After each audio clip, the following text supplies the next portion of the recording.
لیکن اصل بات جو ہے میں آپ کو بتانا چاہتا ہوں، یہ ہے سائیڈ ایشو. اصل ایشو ہے فلسطین کا جو شروع ہونے والا ہے. بھٹی دہکے گی وہاں.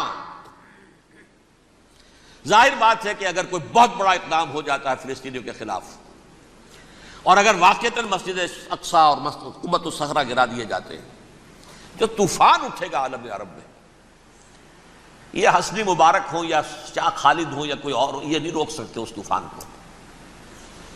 نوجوان خون اٹھے گا، غیرت اور جو بھی حمیت ہے.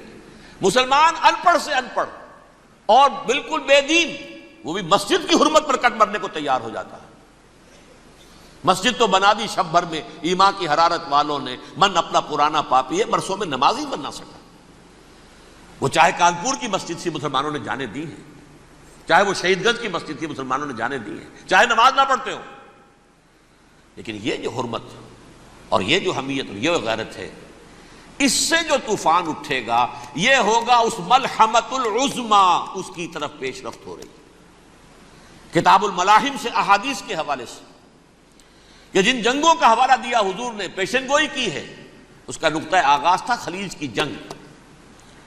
صدام حسین نے اسے کہا تھا یہ مدر آف وارز ہے، ام المحارب، یہ ایک جنگ نہیں ہے. اس کا نقشہ بھی حدیث میں موجود ہے، پیشن گوئی موجود تھی، اس وقت بھی ہم نے شائع کی تھی. لیکن اس میں جو جنگ اب ہونے والی وہ الملحمۃ العظما. ملحمہ کسے کہتے ہیں؟ لحم گوشت کو کہتے ہیں، اور قصائی کی دکان کو عربی میں ملحم کہتے ہیں، جہاں گوشت کے ٹکڑے کیے جاتے ہیں. آج کل مشینوں سے ہوتے ہیں، اب جو ہے وہ ہاتھ سے چھریوں سے نہیں ہوتے، لیکن ٹکڑے ہو رہے ہوتے ہیں، جسموں کے چیتھڑے اڑ رہے ہوتے ہیں. ملحمہ، یہی لفظ استعمال کیا تھا حضرت سعد ابن عبادہ نے رضی اللہ تعالی عنہ یوم فتح مکہ. ان کے دل میں تھا کہ اب ہم انتقام لیں گے ان عربوں سے، ان قریش سے. الیوم یوم الملحمہ، الیوم یوم الملحمہ، یہ کہتے ہوئے جا رہے تھے. ایک خاص کیفیت، آج ہے گوشت کے ٹکڑے اڑانے کا دن. حضور سے کہا کسی نے جا کر کے ساتھ تو یہ کہہ رہے ہیں الیوم یوم الملحمہ، الیوم یوم الملحمہ. حضور نے فرمایا نہیں، ان سے کہو جا کر الیوم یوم المرحمہ، الیوم یوم المرحمہ، آج رحمت کا دن ہے، آج تو میں ان سب کو معاف کروں گا. لا تثریب علیکم اليوم، میں تم سے وہی بات کہہ رہا ہوں جو میرے بھائی یوسف نے کہی تھی اپنے بھائیوں سے. اذهبوا فانتم الطلقاء، جاؤ تم سب کے سب آزاد. وہ ملحمہ ہے جس کو کہ حضور نے حضرت معاذ بن جبل رضی اللہ تعالیٰ عنہ سے روایت ہے، اس میں سے جو ابو داؤد میں روایت آئی ہے اس میں الملحمۃ العظما، عظما مؤنث ہے اعظم کا. آپ کہتے ہیں جنگ عظیم اول، جنگ عظیم دوم. عظیم کا باپ ہو گیا اعظم، سب سے بڑا، اور اس کا مؤنث ہے سب سے بڑی، عظما. الملحمۃ العظما، سب سے بڑی لڑائی. میرے نزدیک یہ وار کے معنی میں نہیں ہے، بیٹل کے معنی میں. انگریزی میں یہ دو لفظ علیحدہ ہیں، وار، بیٹل. وار سالوں کو محیط ہوتی ہے، بیٹل کسی ایک خاص جگہ پر جو لڑائی ہوتی ہے اس کو کہتے ہیں. حضور کے اور قریش کے درمیان 6 سالہ وار تھی، جنگ تھی. لیکن battles, battle of Uhud, battle of Badr, یہ بیٹلز تھی، لڑائیاں تھیں. تو عظیم ترین جنگ شاید اس اعتبار سے نہ ہو جیسے کہ ورلڈ وار 1 اور ورلڈ وار 2، یعنی اس کی وسعت کا اتنا معاملہ نہیں اور طوالت کا نہیں. لیکن جو لڑائی جو ہے بیٹل ہونی ہے، جس کو کہ یہ لوگ، یا چونکہ میں نے کہا تھا شروع میں کہ سرما ہے میری آنکھ کا خاک حجاز و حول قدس. نیو ٹیسٹمنٹ کی آخری کتاب ہے the Book of Revelation, Revelation of Saint John. اس میں آرمگڈون کہا گیا ہے اسے. ہر مجدون، یہ عبرانی لفظ ہے. ہر کہتے ہیں اونچی جگہ کو، سطح مرتفع. مجدون میگیڈو، میگیڈو ایک وادی ہے، مرتفع، وادی مرتفع.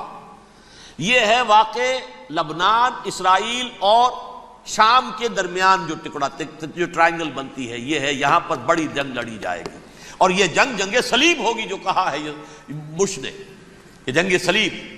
سیکنڈ ملینیم شروع ہوئی تھی تو پہلی صلیبی جنگ ہوئی تھی. تھرڈ ملینیم شروع ہوا ہے، یہ سیکنڈ صلیبی جنگ ہے، یہ کروسیڈ ہے. اور میں اس مرتبہ امریکہ گیا تھا تو پہلی مرتبہ مجھے وہاں ایک رسالہ ملا ٹرمپٹ نام کا. یہ امریکہ کے جو بہت ایکسٹریمسٹ قسم کے پروٹیسٹنٹس ہیں، یہ ان کا رسالہ ہے، اور ان کے بارے میں اب کہا جا رہا ہے وہ کرسچین زائنسٹ ہیں۔ آپ شاید پہلی مرتبہ یہ لفظ سن رہے ہوں۔ زائنسٹ تو ہم سمجھتے ہیں یہودیوں کو، کرسچین زائنسٹ وہ ہیں جو ہیں تو عیسائی پروٹیسٹنٹس ہیں، لیکن اسرائیل کے وہ حمایتی یہودیوں سے بڑھ کر ہیں۔ یہ میری کسی پہلی تقریر میں شاید بہت سے حضرات کو یاد آ جائے، میں نے کہا تھا 4 سال پہلے ہمارا تنظیم اسلامی کا ایک کنونشن ہوا تھا ہیوسٹن میں، امریکہ کا جنوبی علاقے کا شہر ہے۔ ایک سیشن اس میں ہم نے رکھا تھا انٹرفیتھ، ایک عیسائی کو بلایا تھا، ایک یہودی بہت بڑا وہاں کا عالم ہے اس کو بلایا تھا۔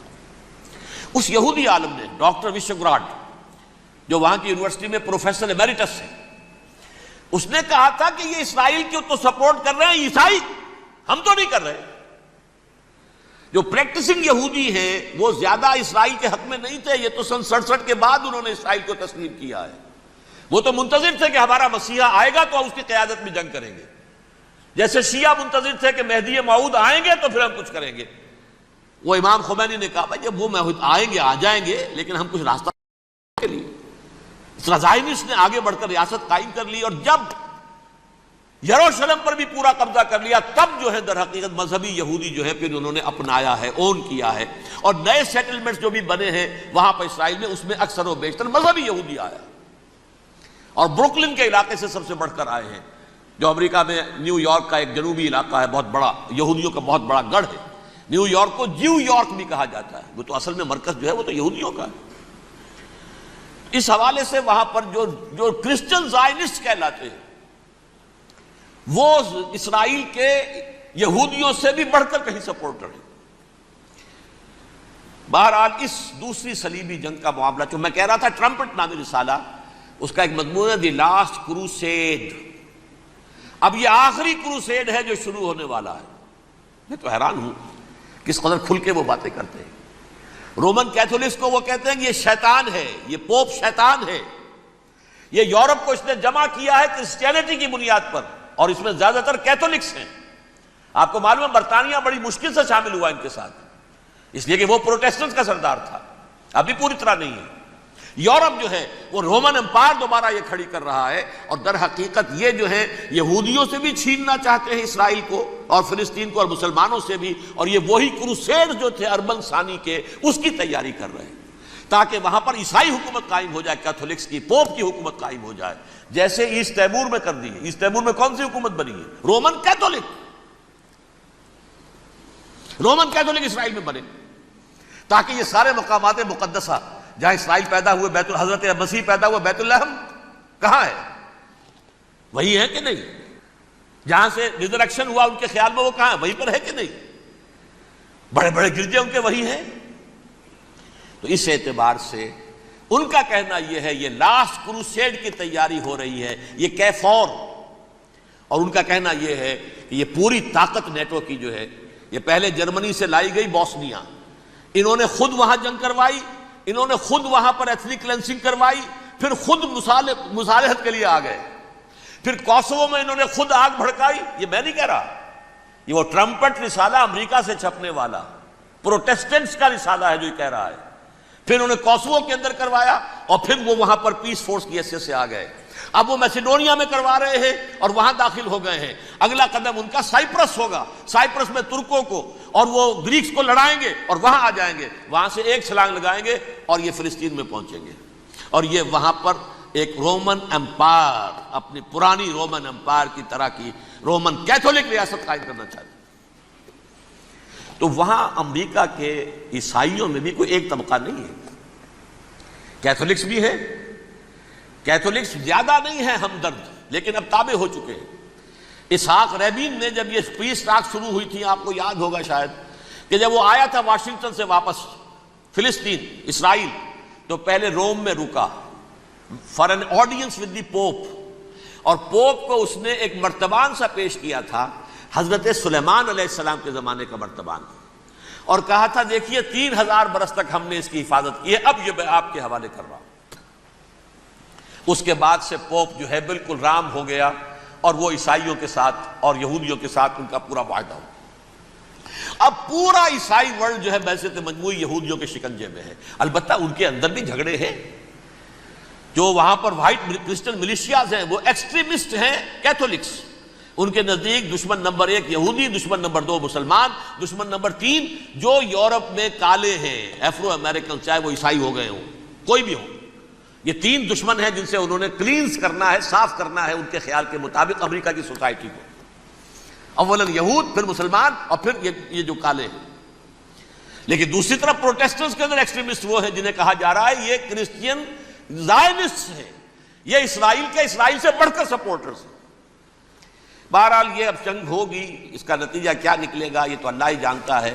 اب میں آخری بات کی طرف آ رہا ہوں. آخری نتیجہ تو جو بھی کچھ اپس اینڈ ڈاؤنز آئیں گے، تلک الایام نداولھا بین الناس، آخری نتیجہ ڈراپ سین وہ یہ ہوگا کہ اللہ کے دین کا بول بالا ہوگا اور پوری دنیا پر محمد کے لائے ہوئے دین صلی اللہ علیہ وسلم کی حکومت قائم ہوگی. وہ گویا قیامت کی تمہید ہوگی، اس کے بعد بس قیامت آئے گی، کیونکہ مقصد کائنات، تخلیق کائنات پورا ہو جائے گا. پوری مخلوقات کے اندر مقصد تخلیق، کلائمیکس آف کریشن محمد الرسول اللہ صلی اللہ علیہ وسلم، دین کی تکمیل محمد الرسول اللہ صلی اللہ علیہ وسلم. اور اس خلافت عرضی کے لیے جو حضرت آدم کو خلافت دی گئی تھی، جب اس میں وہ خلافت پوری دنیا پر قائم ہو جائے گی اس کا مقصد پورا ہو جائے گا. And that will be the beginning of the end. اس کے بعد قیامت ہے. آخری نتیجہ تو یہ نکلنا ہے. اس سے پہلے سزائیں ہمیں بھی مل رہی ہیں، اور یہاں میں کانٹے کی بات جو چھوڑ گیا تھا اس کو بیان کر دوں. اللہ نے اس مغضوب علیہم قوم کو، اس ملعون قوم کو کیوں اب تک چھوٹ دیے رکھی؟ میں بتا چکا ہوں یہ بڑے عذاب کے مستحق ہو چکے تھے حضرت عیسیٰ علیہ السلام کے زمانے میں، چھوٹ دی ہے، ابھی تک ہے، بلکہ ایک مرتبہ ابھارا ہے. 1900 برس کے بعد ابھرے ہیں یہ. بالفور ڈیکلریشن 1917، سن 70 عیسوی کے بعد، تقریباً 1900 برس، 1850 برس تو ہے ہی کم سے کم. پھر creation of Israel 1948، 1967 extension of Israel, یروشلم پر قبضہ. یہ سارا جو ہے کیوں ہے؟ اللہ تعالیٰ اس خیر امت محمد صلی اللہ علیہ وسلم، اس کے بہترین حصے کو سزا ان ملعونوں کے ہاتھوں دے رہا ہے. کیوں؟ جو جرم انہوں نے کیا تھا وہی ہم نے کیا. انہوں نے اللہ کی کتاب کو پیٹھ کے پیچھے پھینکا. نبذ فریق من الذین اوتوا الکتاب کتاب اللہ وراء ظہورہم، ہم نے اپنی پیٹھوں کے پیچھے پھینکا کہ نہیں؟ کولونیل رول سے آزاد ہوئے، کہیں اسلامی قانون نافذ کیا، کہیں اسلامی نظام قائم کیا. تو جو جرم ان کا تھا وہی ہمارا ہے، اور ہم خیر امت ہیں، اور ہمارے میں سے خیر ترین عرب ہیں. ان پر اللہ کا فضل، ان کی مادری زبان میں اللہ کی کتاب موجود ہے. پھر انہوں نے اللہ کے دین کو پیٹھ دکھائی. جو ملک آزاد ہوا کولونیل رول سے، یا اس نے قبلہ کر لیا اپنا ماسکو کی طرف، یا کر لیا واشنگٹن کی طرف. کسی نے مکے کو قبلہ بنایا. یہ بدترین سزا ہے. ویل للعرب من شر قد اقترب. اور ترمذی شریف میں تو یہاں تک روایت ہے، من اقتراب الساعۃ ہلاک العرب. قیامت کے قرب کی ایک نشانی یہ بھی ہوگی کہ عرب ہلاک ہو جائیں گے. ایک حدیث میں الفاظ آتے ہیں کہ حضور نے جب کہا یہ ہوگا یہ ہوگا یہ ہوگا، یہ بربادی آئے گی، تو کسی زوجہ محترمہ نام میں بھول رہا ہوں، انہوں نے پوچھا کہ عرب اس دن کہاں ہوں گے؟ فرمایا العرب یومئذ قلیل، بہت کم ہوں گے. آخری خاتمہ ہونا ہے یہود کا حضرت مسیح علیہ السلام کے ہاتھوں. وہ عذاب جو 2000 برس تک ان سے ٹلا رہا وہ آئے گا، اور ان کے رسول ہی کے ہاتھوں آئے گا. لیکن اس سے پہلے مسلمانوں پر یہ عذاب آ رہا ہے، ہولوکاسٹ کے درجے کا عذاب آ رہا ہے۔ البتہ ہم پاکستانی اس میں یوں سمجھ لیجئے کہ وہ تو خبریں موجود ہیں احادیث میں، وہاں تو جو ہونا ہے، اتنے انسان مریں گے کہ ایک پرندہ جو ہے اڑتا چلا جائے گا، وہ نہیں چاہے گا کہ نیچے اترے تو کسی لاش پر اترے، اسے جگہ نہیں ملے گی زمین خالی کر کہیں اتر سکے، تھک ہار کر گرے گا، مرے گا تو بھی لاش کے اوپر گرے گا۔ یہ الفاظ ہیں حضور کے صلی اللہ علیہ وسلم۔ الملحمۃ العظمی، الملحمۃ الکبریٰ، یہ لاسٹ کروسیڈ، ٹرمپٹ اخبار نے، میں اس کا فوٹو اسٹیٹ بھی کبھی آپ کو دکھا دوں، ویسے میرے ساتھ ہے وہ رسالہ ٹرمپٹ، دی لاسٹ کروسیڈ، اس کی تیاری ہو رہی ہے۔ وہ الملحمۃ العظمی اور ملحمۃ الکبریٰ جو ہے وہ آنے والی ہے۔ ابن ماجہ میں اس کبریٰ کہا ہے، اکبر کا مؤنث کبریٰ، ملحمہ کبریٰ سب سے بڑی جنگ، اور ملحمہ عظمی سب سے عظیم جنگ، یہ ہوگی اور بہت جلد ہوگی۔ اب آخری بات یہ عرض کر رہا ہوں، کریں کیا؟ کچھ کریں بھی کہ نہیں؟ پہلا کام تو یہ ہے کہ اصل زندگی آخرت کی زندگی ہے۔ دنیا میں تباہی بربادی آ بھی جائے، آخرت بچ جائے، پہلا کام یہ ہے کہ ہر شخص توبہ کرے، لیکن توبہ توبۃ نصوح، توبہ کی تسبیح نہیں، آیہ کریمہ کا ختم نہیں، لاکھ مرتبہ لا الہ الا انت سبحانک انی کنت، اس سے کچھ نہیں ہوتا۔ توبہ یہ ہے اپنی معاش کے اندر جھانکیے، اپنی معاشرت میں جھانکیے، جہاں جہاں اسلام کے خلاف کچھ نظر آئے پھینک دیجئے، نکال کر کاٹ دیجئے، بے پردگی ہے نکالیے، آپ کی کمائی میں کوئی حرام کا عنصر ہے ختم کیجئے، توبہ کیجئے، ابھی کیجئے، عملی توبہ۔ فرائض کی ادائیگی میں کوتاہی ہو رہی ہے، ابھی شروع کیجئے۔ اللہ کے دین کے غلبے کے لیے جد و جہد، ان صلاتی و نسکی و محیایا و مماتی للہ رب العالمین لا شریک لہ وبذالک امرت وانا اول المسلمین، بڑی ہے۔ اگر میرے اور آپ کے کیے کچھ نہ ہوا تب بھی کم سے کم میری اور آپ کی آخرت تو بچ جائے گی، عاقبت تو بن جائے گی۔ اخروی عذاب، سب سے بڑا عذاب، دائمی عذاب، اس سے ہم بچ جائیں۔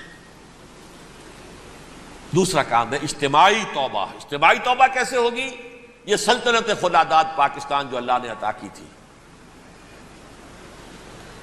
اس میں اسلام کا نظام قائم اور اسلام کی شریعت نافذ کی جائے، اس کے لیے جد و جہد تن من دھن کے ساتھ لگ جانا، منظم جماعت بنا کر، اول تو تمام جماعتیں ایک متحدہ محاذ بنائیں اور آ جائیں میدان کے اندر۔ وہ صرف طالبان کی حمایت نہیں، اس ملک میں اللہ کے دین کو قائم کرنے کے لیے مثبت مقصد سامنے رکھے۔ بہرحال اس کے لیے کوششیں تو جتنی بھی ہو سکتی ہیں ہو رہی ہیں۔ میں کتنے عرصے سے یہ کہہ رہا ہوں، کاش کہ یہ دینی جماعتیں ساری کی ساری یہ پاور پالیٹکس سے پسپائی اختیار کر کے اور ایک مطالباتی تحریک، ایک مظاہراتی تحریک، ایک pressure movement, pressure group, resistance movement, دین کو نافذ کرو، حرام کی حرمت کو نافذ کرو، قائم کرو دین کو، اس کے لیے میدان میں آ جائے۔